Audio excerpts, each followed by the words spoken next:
So this is something that you need a bit of patience for. You know, you can often see in the food processor and you think, oh, it's not coming together, I need more butter, I need some liquid. And then suddenly it becomes pastry. So, as in this case, I'll just put this machine down here.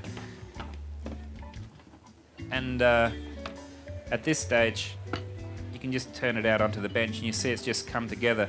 And when it starts coming together, that's when it really starts to work the pastry. So if you're worried about shrinkage, this is where most people go wrong, is that at this wet stage, they overwork it. So at this stage, we can just do this type of thing, just a couple of times with the hand, and that really brings everything together. So basically that's two tarts. Two tarts. And can you freeze one of them if you're not going to feed 30 people? So you can freeze that pastry at this stage.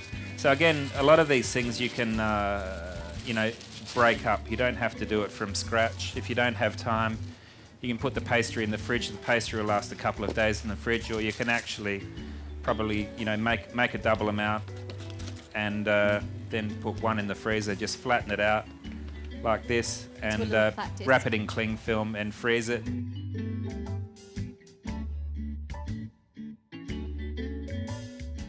So just make out that we've refrigerated this I love how you've done that between two sheets of baking paper. It sort of saves it sticking to the board.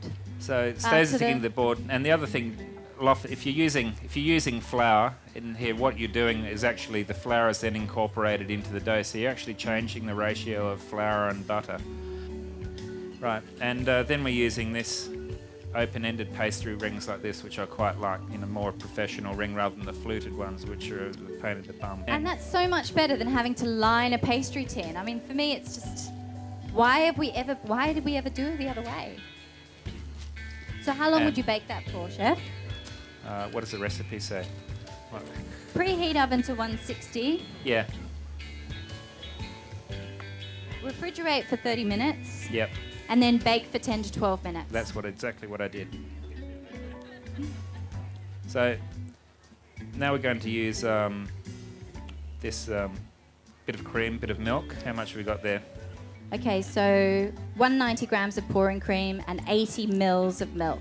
Mils. That's mils right. of pouring cream and mils of milk too. So pouring cream, we mean 35% milk fat. You're adding 200 grams of 72% chocolate. 72% chocolate. Could you use 80 if that's what you fancy? You could, but not more than that. It gets a little bitter at that stage. Sure. We're not adding any sugar to this. Okay, because there's already sugar in the chocolate. Yep, a little bit.